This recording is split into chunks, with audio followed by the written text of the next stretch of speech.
نے دیا اور مال دینے کے بعد 40واں حصہ غریب کے لیے مانگ لیا، تو اب یہ آدمی کو بتایا جا رہا ہے کہ یہ اس وجہ سے کہ اس آدمی کا امتحان لیا جا رہا ہے کہ یہ امتحان میں پاس ہوگا یا فیل ہوگا۔ قرآن کریم میں ایک واقعہ آتا ہے، ایک آدمی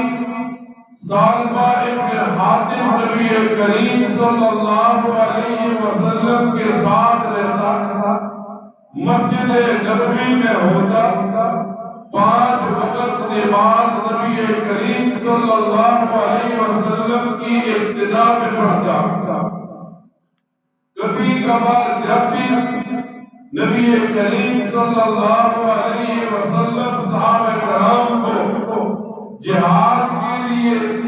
تلقین کرتے کہ مال جہاد کے لیے اکٹھا کرو، تو یہ ثعلبہ ابن حاتم کے غریب آدمی ہونے کی وجہ سے مال نہیں دے سکتا۔ ایک دن یہ نبی کریم صلی اللہ علیہ وسلم سے کہنے لگا، اللہ کے رسول آپ اللہ تعالیٰ سے دعا کیجئے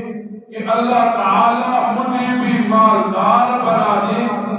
جیسے یہ لوگ اللہ کی راہ میں مال دیتے ہیں، میں بھی ویسے اللہ کی راہ میں مال دیا کروں۔ تو نبی کریم صلی اللہ علیہ وسلم نے بتایا، اے ثعلبہ، جب تک مال نہیں ہے دنیا میں لوگوں کے حقوق پر لاگو نہیں ہوتے، تو اس سے قیامت میں حساب آسانی سے لیا جائے گا، لیکن جب مال آ جائے گا رشتہ داروں کے حقوق آپ کے ساتھ آ جائیں گے، غریب کے حقوق آپ کے ساتھ آ جائیں گے۔ لیکن ثعلبہ ابن حاتم کہنے لگا، نہیں اللہ کے رسول آپ دعا کر ہی دیجیے۔ تو نبی کریم صلی اللہ علیہ وسلم نے ہاتھ بڑھا لیا اس کے لیے کہ اے اللہ، یہ بندہ تیرے راہ میں مال دینا چاہتا ہے، اس کے لیے میں برکت کی مالداری کی دعا کرتا ہوں۔ صحابہ کرام فرماتے ہیں نبی کریم صلی اللہ علیہ وسلم کی دعا دی، ثعلبہ ابن حاتم نے بکری خرید لی، پھر وہ اسے چرانے کے لیے لے جاتا، پہلے 5 وقت مسجد نبوی میں نماز پڑھتا، اب صبح کی نماز مسجد نبوی میں پڑھتا، دن کو بکریاں چراتا، عشاء کی نماز مسجد نبوی میں آ کر پڑھ لیتا۔ پھر صحابہ کرام فرماتے ہیں بکریاں اور زیادہ ہو گئی، یہ جنگل کو چلا گیا، پھر جمعے کی نماز کے لیے یہ مسجد نبوی کو آتا، پھر ایسا ہوا مال زیادہ ہو گیا تو یہ جمعے کے لیے بھی مسجد نبوی آنا چھوڑ دیا۔ جب نبی کریم صلی اللہ علیہ وسلم اپنے قاصدوں کو بھیجتے ہیں زکوٰۃ کے لیے، انہیں بتاتے ہیں وہ ثعلبہ ابن حاتم ہے، اس سے بھی زکوٰۃ وصول کرنا۔ 2 صحابہ کرام ثعلبہ بن حاتم کے پاس جنگل میں جاتے ہیں، کہتے ہیں ہمیں نبی کریم صلی اللہ علیہ وسلم نے بھیجا ہے آپ سے زکوٰۃ کے لیے۔ تو ثعلبہ بن حاتم کہنے لگا،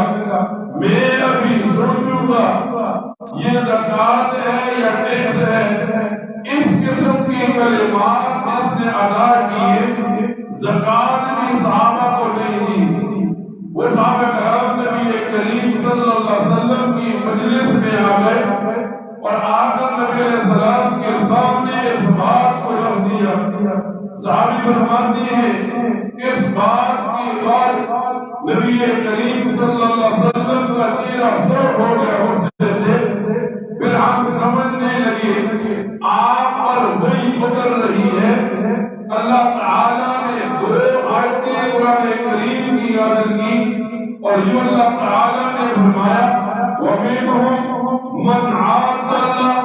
لَئِنْ آتَانَا مِنْ فَضْلِهِ لَنَصَدَّقَنَّ وَلَنَكُونَنَّ مِنَ الصَّالِحِينَ کہ یہ لوگ ہمارے ساتھ کہ جب ہم ان کو مالدار کریں گے تو یہ صدقہ زکات دے گی اور نیک لوگوں میں سے ہو جائیں گے۔ پھر فرمایا فلما آتاهم من فضله بخلوا به وتولوا وهم معرضون، جب ہم انہیں مال دے دیتے ہیں تو یہ بخل کرتے ہیں، ایک کو پھیر دیتے ہیں۔ جب یہ آیتیں نازل ہوئی، ساتھ ابن حاتم نبی کریم صلی اللہ علیہ وسلم کی مجلس میں آ کر کہنے لگا اللہ کے رسول نے اپنا سارا مال اللہ کی راہ میں دیتا ہو۔